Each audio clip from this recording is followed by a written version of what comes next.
McNamara's band. We play the march from song. Oh, the drums go bang. How did it all start, Mr. Thomas McNamara? Right over there in 1885. In other words, you were all originally members of St. Mary's Pipe Band? All members Prize of band? Prize band, yeah. And what happened? You all go to America? We all went to America my brother went to America in 1900 and... Yes, at the turn of the century. At the turn of the century. He was the leader of the band? He was the leader of the band. But how did this band become famous afterwards? How did you become known all over the world for the song?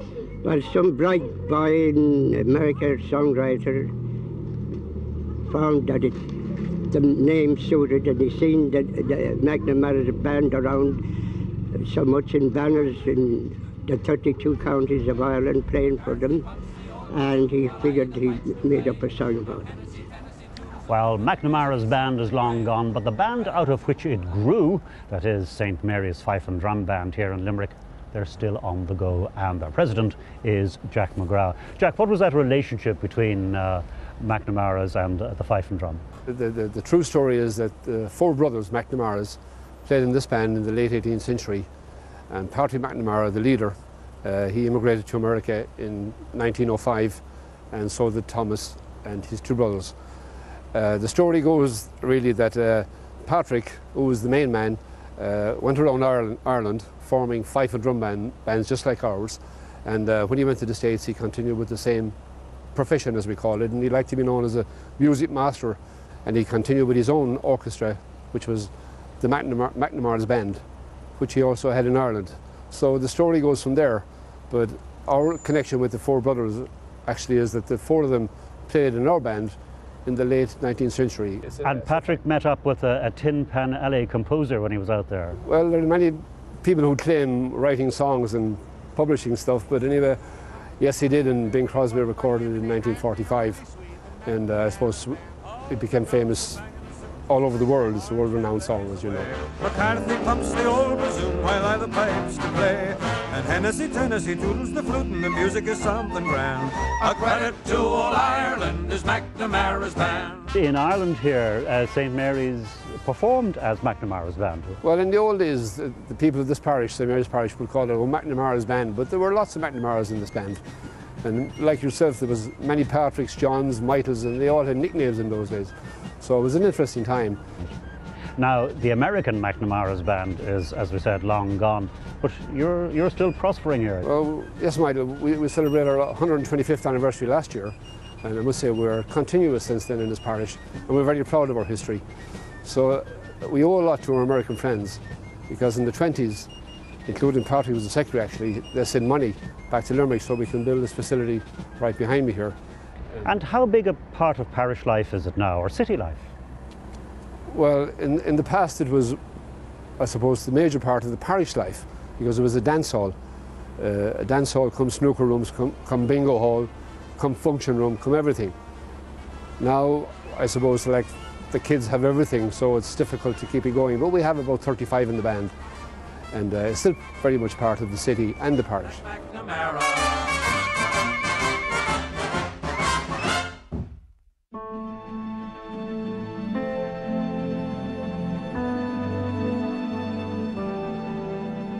Of course, the part of Limerick which has perhaps changed the most over the years is the University of Limerick. Some 40 years ago, it was merely a higher institute of education. For more than 20 years, the people of Limerick have sought a university for their city.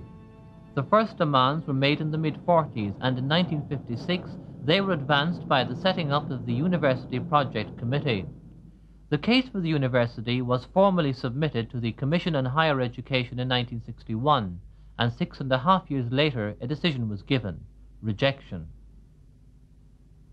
Limerick intensified its campaign, however, and obtained the National Institute, a revolutionary concept in Irish third-level education. This is a new concept in higher education in Ireland, tailored to the specific requirements of business and industry. The planners of the National Institute for Higher Education, with its campus here at Plassey House, had to set their sights a decade in the future. It's too early to predict yet what the Institute may be, but it may not be far from a university for industrial Ireland. This institute differs in its academic objectives. Our objective is to apply knowledge. Knowledge is a fairly international reservoir. We can tap it for specifically Irish needs. The university's basic objective is to pursue knowledge, irrespective of what this knowledge is. The University Project Committee, which fought for so long, has welcomed the Institute as a major educational advance. They say that, though it's not the complete answer to their case, it's something very worthwhile. The building programme is not yet complete, and because of space limitations, it starts with just over 100 students, though the eventual enrolment will be 8,000. Students will undertake a combination of campus study and practical experience, and degree courses will be taught from the start. 2 of the 5 academic programs are completely new to Ireland, and to much of Europe as well: secretarial science and European studies. Europe is the theme, contemporary Europe, and around this we're building programs in the business area, in the engineering and science area. Perhaps the major criticism levelled against the Institute has been that most of the academic staff appointed were not Irish, but 33-year-old director Edward Walsh, himself a Corkman, is confident that the right decision has been made. My comment is we went to get the best people we could. Irrespective of where they came from, we scour the world. 450 people applied for the first 7 key appointments. I don't think anyone would expect us to say, it shall first of all be an Irishman. We don't care whether he's best or not. Well, obviously a great deal has changed since then, and we're joined again by the founding president of what is now the University of Limerick, Dr. Indeed. Edward. Thank you very much. Walsh. Doctor, how did you make the breakthrough? Because you've been campaigning for years to become a university. Well, it was based, I suppose, on the fact that we were contributing hugely to investment in Ireland. The initial concept was that we should select areas of knowledge that were relevant to the needs of the country. And at the very outset, I went out to Shannon and discovered that while there were thousands of people emigrating, the companies there had to recruit people from abroad. So we identified those areas in marketing and management, in material science and electronics and advanced manufacturing, put in new programs there. And as a result, the first graduates were involved with analog devices, and they demonstrated that Irish people were smart enough to manufacture silicon chips in the middle 70s. And the yield in Limerick was better than in Boston.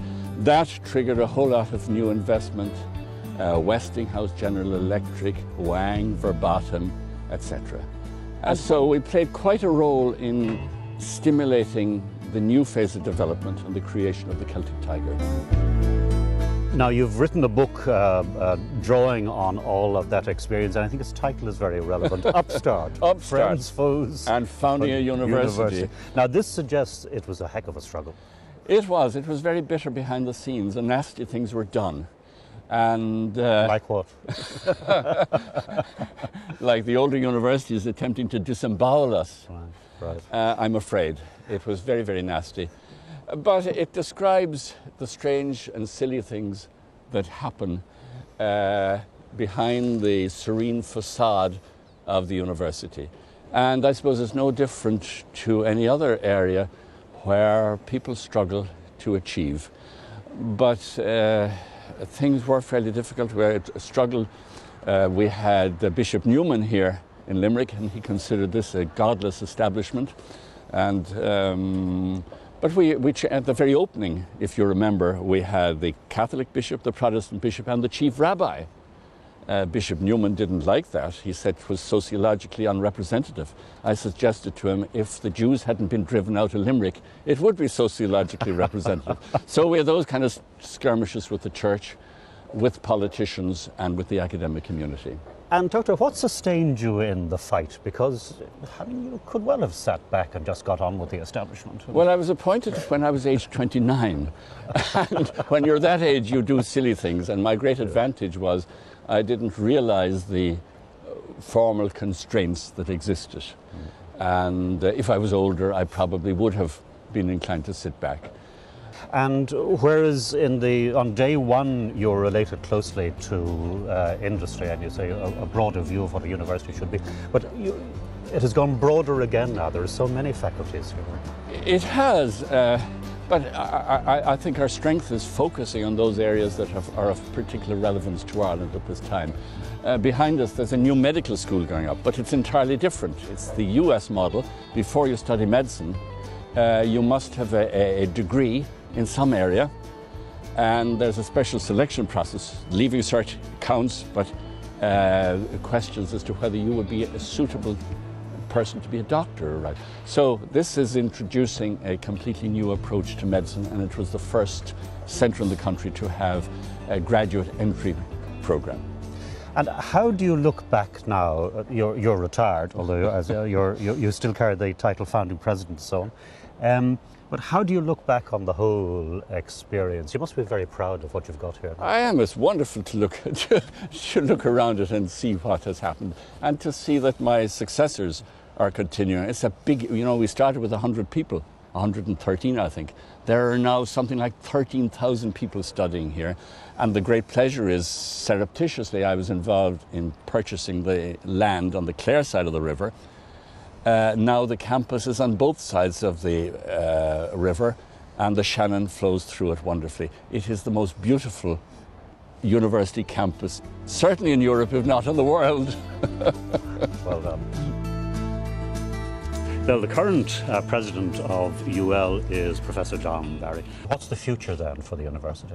Where do you see yourself going? Well, I think we're going to play a major role, along with the other universities, in trying to get Ireland out of the economic mess that it's in at the moment. I think that producing graduates who are work ready and ready to take on the high-skilled jobs that the economy is going to depend on in the future is a real strong role for this university, and we're ready and willing to take on that challenge.